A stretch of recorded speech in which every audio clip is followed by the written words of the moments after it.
"Can you buy us, mister?" said the young girl holding a baby. The lonely cowboy looked at the woman's face. Colorado Territory, near the Wyoming border, winter of 1886. The wind howled through the bones of an old trading post, where crooked stalls leaned against each other like drunks, and dust mingled with the first flurries of snow. Beneath the creaking awnings, men sold cattle, saddles, and sometimes souls. Thomas Beckett, age 39, stood at the edge of the crowd. His long coat was weather-worn, his hat shadowing tired eyes that had seen too much and hoped for too little. He had come here only to buy a horse. Not love, never that again. Since Sarah Ellison, his fiancée, his everything, had perished in a boarding house fire 5 years ago, Thomas had kept to himself. No woman had crossed his doorstep. He lit a lantern beneath her portrait every night, a ritual of grief, a quiet war against forgetting. Then came a sound too soft for this brutal place. "Can you buy us, mister?" He looked down. A little girl, no older than 4, stood before him. Her cheeks were smudged, her dress threadbare. In her arms she held a bundled newborn with wide, blinking eyes. "Please," she whispered, "we won't cry." Thomas followed her trembling hand to a wooden auction block. There, a woman stood shackled by the wrists, head bowed, hair tangled like vines after a storm. Her shoulders quivered under a rough-spun shawl. She said nothing, made no plea, only gripped the hands of the girl with a mother's quiet terror. The auctioneer banged his gavel. "Next lot, woman fit for cleaning or cooking, comes with 2 dependents. Quiet stock, starting at $10. Someone laughed. Another man called, "I'll pay 5 just to shut him up." Thomas's jaw tensed. He stepped forward. 15. A man in the back shouted, 20. 35. Thomas said, calm and cold. Silence followed. The gavel hit again. "Sold!" Thomas moved to the platform, handed over the coins without a word. The girl, still holding the baby, walked beside him without hesitation. The woman stumbled behind, never lifting her gaze. They left the market together, snow beginning to fall. At the edge of the camp, beneath a frost-stiffened pine, Thomas turned. He looked at the woman, the mother, the silent one. "Ma'am," he said quietly, "I need to see your face." She hesitated. Then, slowly, she lifted her head. The light hit her all at once, revealing bruises half-faded and eyes full of stories unspoken. Thomas staggered back a step. His voice cracked as he whispered, "Sarah?" She blinked. For a heartbeat, neither moved. And then, her lips trembled, her knees buckled. Thomas caught her before she hit the ground, his hands trembling as they touched her face. Real, alive, scarred but breathing. "You've got to be Dick Dan," Darrell said, his bloody hand twitching. Behind them, the little girl clutched her brother tighter. "My mama's name is Sarah," she said softly. "Like a dream." Thomas led Sarah and the 2 children through the narrow trail back to his ranch, the hush of pine and snow a stark contrast to the clamor of the auction. Clara walked beside him, clutching her baby brother Matthew, while Sarah trailed behind, head bowed, shoulders tense. They reached the rough cabin where Thomas lived alone for years. He offered blankets and water without a word, stepping aside respectfully. Sarah's hands moved with quiet precision. She folded Clara's thin coat, tucked it neatly beside the stove, then lifted Matthew to her breast as gently as if he were a fragile vessel. Clara watched, wide-eyed and silent. Thomas stepped out to the porch, chest tight. The wind bit icy. He whispered to himself, "She looks exactly like her." Except, no living person could resemble someone who had died 5 years ago. Sarah Ellison had perished in that fire. He had believed that. He had burned her letters, memorized every crease in her photograph. He had cursed the smoke that stole her, and now, this woman wore the same silhouette, the same quiet sorrow. At supper, Thomas laid out hot stew in metal bowls. Clara ate with small, hungry bites. Matthew slept curled against Sarah's body, arms twitching occasionally in a dream. Sarah did not look up at Thomas. She seldom spoke, and only with Clara or Matthew in her arms. After they ate, Thomas showed them to a spare bedroom. Sarah turned to him, meeting his eyes briefly. For a second, long enough for his heart to freeze, Thomas thought he saw recognition there. Then she looked away, gathered Clara close, and stepped into the other room. Thomas exhaled. He paced outside until darkness wrapped around him. He could not accept that Sarah Ellison still lived. And yet every blemish on this woman's face, every scar hidden beneath her dress, told a story he could no longer ignore. The next morning he watched from the window. Clara burst into the cabin, flushed and shaking. She had an urgent look that did not belong to a healthy child. Sarah knelt beside her, lips brushing her brow. "It is only a fever shadow," Sarah murmured in a voice cracked by exhaustion. "She will be right again." Thomas fetched cold water and herbs, set by the hearth. Clara's skin burned. Thomas held a damp cloth to her forehead. He felt the rise and fall of her breath, heard the faint cough between her sobs. Sarah hovered, gentle and haunted. She tilted Clara's head and offered water.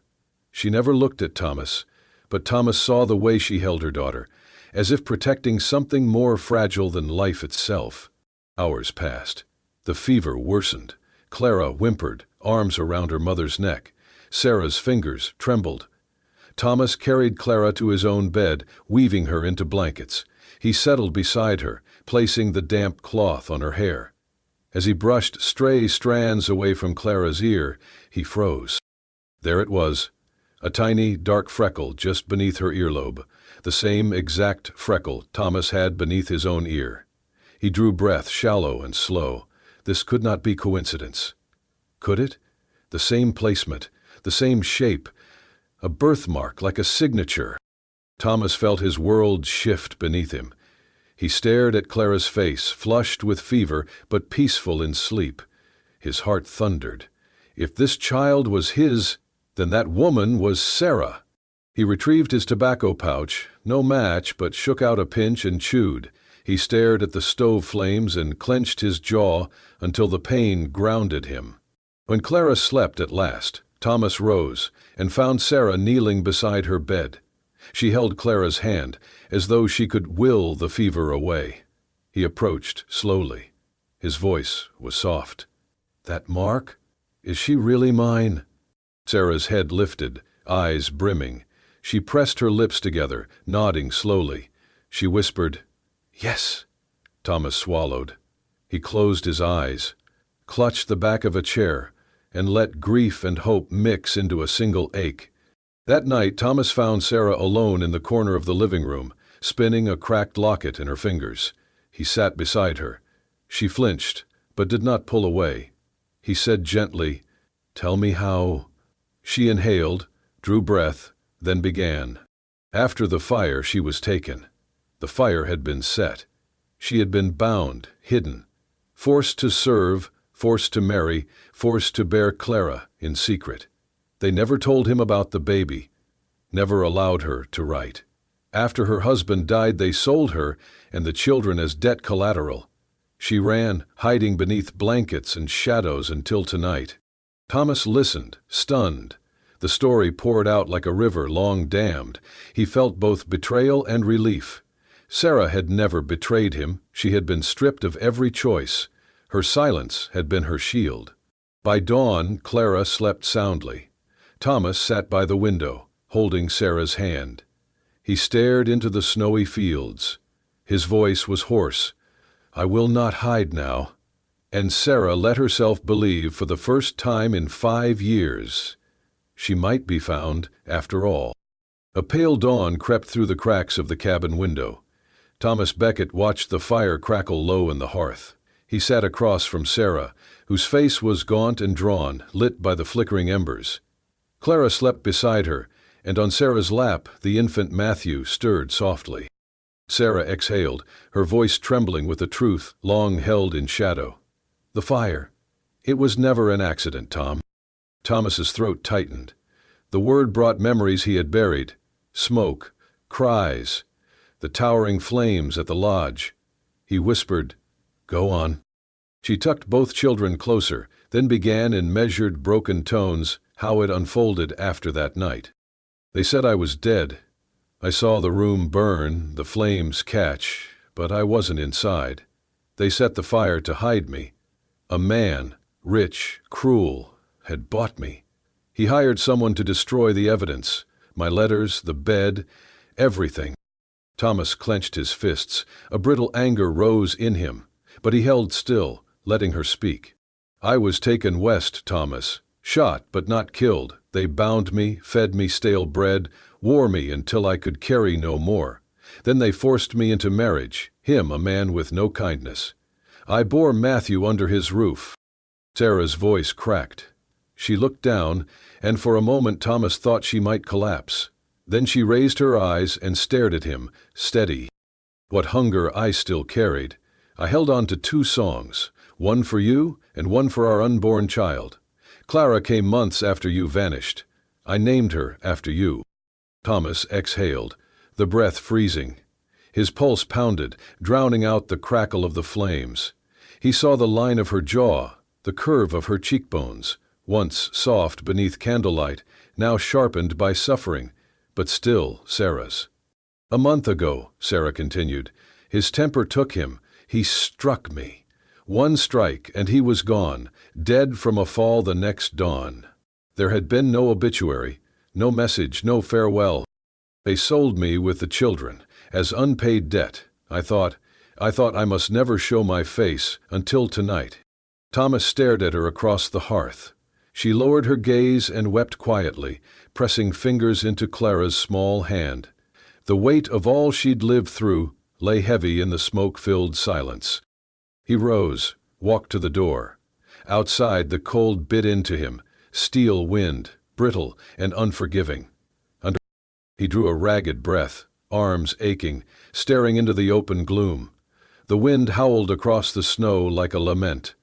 Thomas thought of the years he sat alone at the stables, of the nights he spoke her name into the dark, of the photograph he cherished despite its charred edges.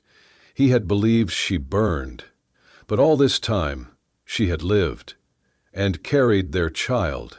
Behind him the cabin door creaked. Sarah stepped forward, hesitant as a ghost crossing a threshold she feared had closed forever. She placed a trembling hand on his shoulder. Her voice was fragile but clear. I tried to die every day, but she made me live. Thomas closed his eyes. He felt the weight of the world he'd imagined crushed beneath years of grief. He turned slowly, gazing at Sarah in a light that had once been love, then grief. Now something pulled taut with desperation and what remained of hope. He stepped back to the hearth and knelt beside her. He reached out and held her trembling hand. She looked at him, uncertain, and in that gaze he knew she feared he might vanish again. So he said, "The world took so much from us both, but you came back, and she." He gently tilted Clara's head as the girl slept, warm and soft. She came from love, from us. Sarah bit her lip to stop crying. Thomas felt something in him uncoil, something between sorrow and blessing. He gently pulled her into the bench beside him and wrapped his coat around her shoulders. The fire crackled again. Outside, the wind worsened, but inside the cabin, the ache of years bent itself towards something new.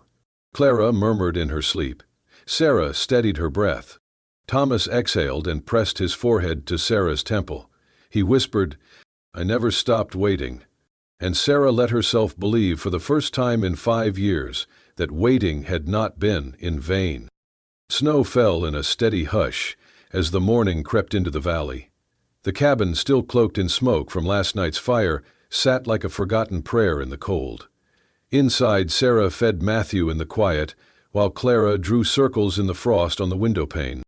Thomas saddled the horse slowly, every motion deliberate. His mind churned, not with confusion but with preparation. Something had shifted in him since last night.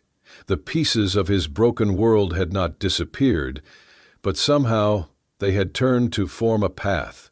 That path was about to be tested. Just before noon, hoofbeats echoed down the snowy ridge. Thomas stepped outside. Three men approached, two riders in brown coats, flanking a larger man in a black duster and a bowler hat tilted low. The man dismounted, boots crunching in the frost. His mustache twitched with disdain. His gloved hands clutched a folded paper. "You Thomas Beckett?" he called out. Thomas didn't answer. He simply shifted his stance, eyes like cold iron. The man held out the document. "I'm here to collect a debtor and her offspring. Woman's name is Sarah Ellison, formerly Sarah Montrose. Her sale's not legal without my consent. That girl and that babe, property under defaulted lien." Thomas took the paper, read it in silence. Bogus. A debt of labor from a man now dead, stamped with a mark no courthouse in the state would recognize. He folded the paper once, then again, then slipped it into his coat and stepped forward slowly. "Sir," the man said with forced civility, "what you are doing is, by every technical measure, harboring stolen assets. I've already filed paperwork in 2 counties. You can surrender her now or face trial, your choice." Thomas glanced back at the cabin. He saw Clara's small face in the window. Sarah stood just behind, holding Matthew tightly. Then he turned back. His voice was low, final. "That's no property," he said. "That's my family, and you're trespassing." The man's smile disappeared. "You think you can protect them, Cowboy? You think a tin badge from 15 years ago makes you the law? It don't. We are the law now. We hold the ledgers, and the courts answer to paper, not gun smoke." Thomas's eyes narrowed. He took one step closer, then another. Then he drew. The revolver came out slow, but his aim was steady. He pointed it down, not at the man, but at the frozen earth between them. A gunshot cracked. The ground split near the man's boot. He stumbled back, hand half reaching for his pistol. Thomas didn't blink. "I buried one life years ago," he said, voice like gravel. "And I have dug enough graves to know who belongs in the ground. You ever come back to claim what ain't yours, I won't aim for dirt." Silence. The riders behind the man looked uneasy. The horses fidgeted, as if spooked by more than just sound. The man gave a tight, bitter smile. "You're making enemies of people with deeper pockets than you can imagine, Beckett." "I've fought men with more gold," Thomas replied, "but none of them had Clara's eyes." A long pause. Then the man turned, whistled, and mounted his horse. "Enjoy your peace, Cowboy," he called. "You won't have it long." They rode off, snow kicking up behind them. Thomas stood still until the sound of hooves disappeared into the trees. Only then did he lower the gun. Behind him, the door creaked. Sarah stood there, pale but calm, Matthew asleep in her arms. "Will they come back?" she asked. "Yes," Thomas said, "but next time we will not answer alone." Sarah stepped beside him, leaning slightly into his side. He felt the warmth of her through the cold. "We?" she asked. He nodded.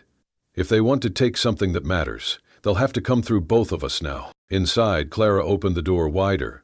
"Mama," she said softly, "why did the bad men leave?"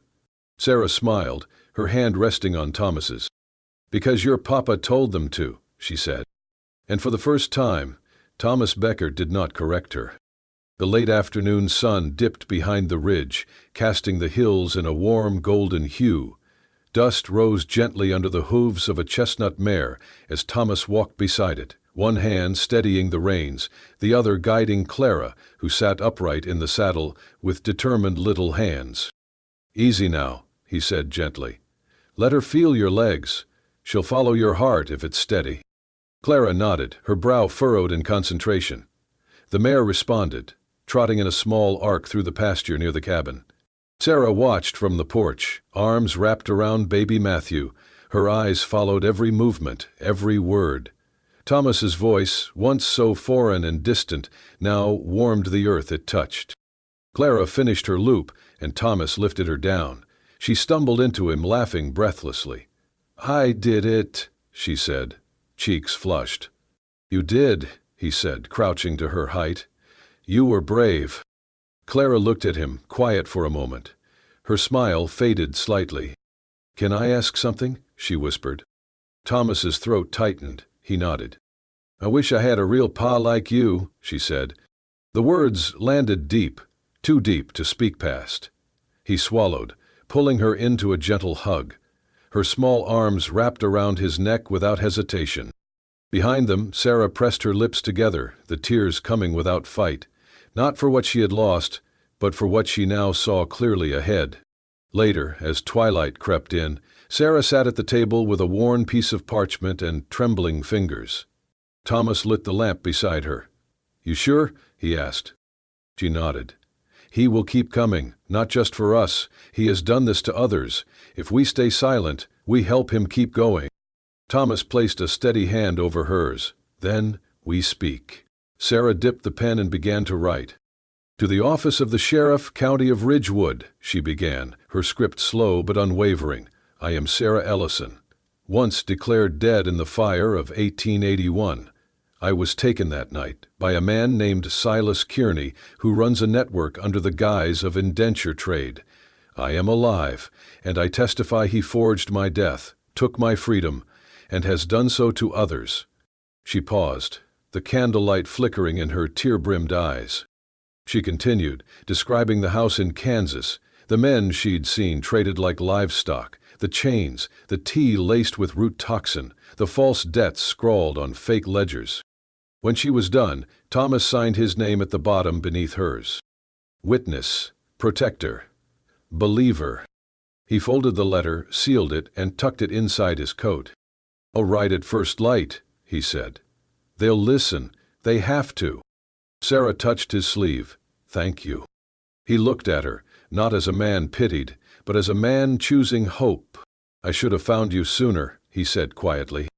"You weren't meant to," Sarah replied, voice soft. "Not until you were ready to save more than just me." Outside, Clara giggled as she rocked Matthew's cradle.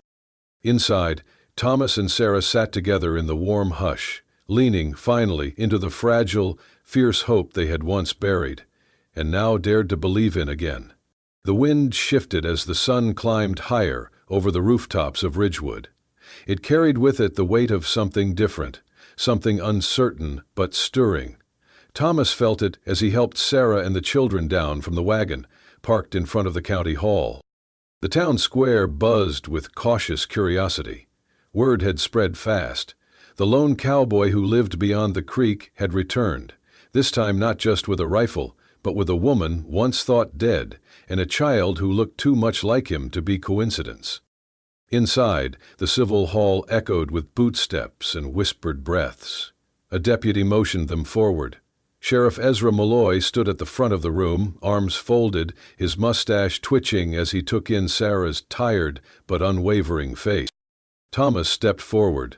"We request a public hearing," he said calmly, "for Sarah Ellison, my former fiancée, declared dead, but clearly breathing, and not just with air, with truth."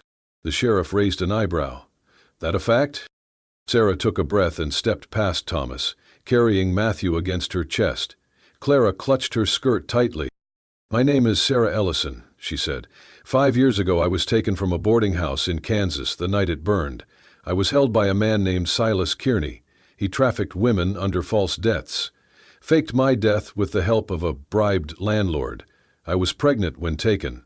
I gave birth to Clara in captivity." A murmur rippled through the gathered townsfolk. A woman near the back gasped audibly. Sarah continued, voice steady despite the tremor in her hands. "He moved me between towns. When my second husband, a man I was forced to marry, died, I was sold again. I was about to be auctioned when Thomas found me." She turned to him, eyes full of weary gratitude. "And saved me." The sheriff frowned, chewing the inside of his cheek. "You have proof?" Thomas stepped forward. He laid the sealed letter on the table. "Signed testimony, her handwriting, witnessed by me. She named dates, locations, names of others. You can follow the trail." The sheriff opened it and began scanning. His eyes narrowed at certain names. "I know one of these women," a voice said suddenly. Heads turned. A tall woman with silver streaks in her dark braids stood up near the corner. Her voice quavered. "My sister worked at that house in Kansas. We thought she ran off. She wrote once, then vanished." She pointed at Sarah. "I remember you. You helped her hide once." Sarah blinked, recognition dawning slowly. "I knew it," the woman said, louder now. "That fire, they said you died in it. But I remember, your room was empty that night. My sister told me, said she saw men dragging you out back." A hushed uproar broke through the crowd. Someone swore under their breath. Sheriff Malloy raised a hand. "Order!" He turned to Sarah. "You willing to sign this before a magistrate?" "Yes," she said. He nodded. "Then this becomes official." He reached behind him and pulled out a clipboard. After scratching something down, he handed it to a deputy. "Put a federal wire out. I want Silas Kearney named and hunted. Full warrant. Get me a judge in the morning." The moment sealed with ink and silence. The room exhaled. Years of lies cracking in the light of day. Thomas turned to Sarah. "You were never lost," he said quietly. "Just stolen." Sarah's lip quivered, but she smiled. Not with joy, but with relief. Clara pulled at her mother's sleeve. "Does this mean we get to stay?" Thomas knelt beside her. "No one's taking you again." Matthew gurgled in Sarah's arms as if to agree. The sheriff cleared his throat. "You'll need protection. Kearney has friends in low places." Thomas stood up. "Let them come." Outside, the wind picked up again. But it no longer carried fear. It carried change. The scent of wood smoke curled gently through the air as Sarah swept the porch of the cabin that now belonged to all four of them. The structure, once silent and still like Thomas's heart, now breathed with life, footsteps, laughter, and the soft creak of floorboards under little feet. Each morning, Sarah laid out a row of smooth river stones behind the house, calling out the alphabet and letting the local children trace each letter with a stick. It started with Clara, shy and curious, then grew to include 2 neighbor boys and a girl from the lumber camp. By the end of the week, 6 children sat on logs as Sarah guided them through their letters. Inside, Thomas sat at the table with a coffee he forgot to drink. His eyes were on Clara, who concentrated hard as she etched her name onto a piece of paper. "My name is Clara Beckett." She beamed as she held it up. Thomas's throat caught. The name was not just a title, it was a claim, a bridge, a homecoming. Later that evening, after the children had scattered and Sarah bathed Matthew in the tin basin, Thomas stood in the back room of the cabin, the one he had once kept locked. He reached for a cloth-wrapped parcel behind the rafters, dust thick on the fold. He unwrapped it slowly. Inside lay an old framed daguerreotype of his parents, long gone but never forgotten. Beside it, another smaller frame, Sarah's portrait, taken the summer they promised to marry. Her eyes were as clear as he remembered. He hung the frames side by side above the mantel. Then he crossed the room, opened the top drawer of the bureau in what was now Sarah's room, and set down a small wooden box. Inside it, cushioned in felt worn with age, was the engagement ring he had never been able to give her. He closed the drawer quietly and left it for her to find. That night, Clara padded into the main room holding something tight against her chest. She climbed onto Thomas's lap without a word, nestled there for a moment, then reached up with a homemade booklet. "I made this," she said, her voice soft. Thomas opened it. Inside were drawings, childish and bright. 3 figures on horseback, one tall, one with a long braid, one small with pigtails. Underneath, in Clara's careful scrawl, were the words, "We found the home you lost, Pa." Thomas's chest rose with a breath so deep it hurt. Sarah stood by the doorway, her hand resting on the frame, her face unreadable. He looked up, eyes shining. "I do not know what I ever did to deserve this," he whispered. Sarah stepped forward, kneeling beside him and Clara. "You waited," she said. "You believed, even when it hurt." Thomas looked down at Clara, then at the ring he had once buried in silence. And in that moment, the house became more than timber and stone. It became whole. The wind rolled soft across the high plateau, brushing tall grass into a whispering hush. No church bells rang, no polished pews or silver cutlery clinked behind fancy linen. Just earth, sky, and the worn path that had led them here, through grief, through fire, through silence. It was the first morning of spring. Thomas Becket stood at the edge of the hilltop where he and Sarah had once spoken of forever, back when they were young and the world still made sense. He wore a clean white shirt tucked into his only good pair of trousers, the sleeves rolled to his elbows. His hat sat respectfully in his hands, head bowed, waiting. Sarah walked slowly up the slope. Her dress was not silk or lace, but a hand-stitched gown of soft white cotton, cinched at the waist with a braided cord. Her hair flowed loose down her back, catching the morning sun. In her arms, wrapped in a wool shawl, Matthew slept soundly. Clara skipped ahead barefoot, holding a bouquet of wildflowers she had picked from the meadow below, sunbursts of yellow, lavender, and pink. A small circle of townsfolk stood to the side, quietly watching. Sheriff Holden, old Widow Merle, the pastor from River Bend, and a few neighbors who had come to believe in miracles once more. No fanfare. Just the kind of people who had learned that love did not always arrive in silk gloves or Sunday carriages. Sometimes it arrived in broken boots and second chances. Thomas turned as Sarah reached him. He stepped forward and gently took Matthew from her arms, cradling the baby against his chest, while Clara handed Sarah the bouquet. They stood there, just the four of them, in the sunlight. Thomas looked at Sarah, then knelt. He did not pull a ring from his pocket. Instead, he lifted a long strand of prairie grass he had braided that morning. With a calm reverence, he wrapped it around both their wrists, binding them together. His voice was low, steady, but it carried over the wind.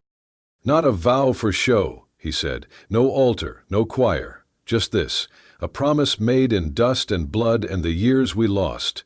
I am yours, Sarah, all of me, even the broken parts." Sarah blinked back tears, her hand tightening over his. "I've always been yours," she whispered. "Even when the world called me dead. Even when I could not speak your name out loud. It was always you." Thomas stood, still holding the baby close, and Sarah stepped into him, their foreheads touching, their eyes closing. From the side, Clara ran forward and flung her arms around their legs. "This time," she said, voice full of certainty, "we all stay." The wind paused, as if holding its breath. And in the stillness, something shifted. Thomas Becket, once known as the loner with shadows behind his eyes, was no longer the man who only spoke to ghosts. He was a husband, a father, a man who had found the woman the world tried to erase, and the child he never knew he had. He looked down at Clara, her face pressed against Sarah's hip. He kissed her hair and whispered, "We stay, sweet girl, we stay." The pastor stepped forward, saying a quiet blessing. But the real ceremony had already happened, when Thomas chose love over bitterness, when Sarah chose truth over fear, when Clara chose to believe that families could be built again, even from ash. They stayed on the hilltop long after the others left. The sunlight warmed the grass, and laughter rose from the valley below. Matthew stirred, then yawned, blinking up at the face of the man who now held him not out of duty, but choice. Sarah sat with her back against Thomas's chest, Clara lying in the crook of her lap, wildflowers scattered at their feet. "I thought love was something we only got once," she said quietly. Thomas leaned in and kissed her temple. "Maybe, but if that's true, I am just glad we get to finish ours." And as the sun dipped low, throwing gold across the plains, the Becket family remained, tied not by blood alone, but by something fiercer, a promise kept, a love reborn, a life rewritten in the dust and wind. If this story stirred something in your heart, if you felt the wind on that high plateau or the weight of years lost and finally found, then this is just the beginning. Keep watch unwaned for the synergistic online program For Late. At Wild West Love Stories, we bring you tales of love that defied fire, time, and dust. Stories where hearts were broken but never gave up. Stories like Thomas and Sarah's, where even after death, love found its way home. If you believe in second chances, in promises made not with gold but with grit and devotion, then subscribe to Wild West Love Stories. Like, share, and ring the bell so you never miss another ride through the untamed heart of the American frontier. We do not just tell stories, we remember them. And maybe we remember something in ourselves, too.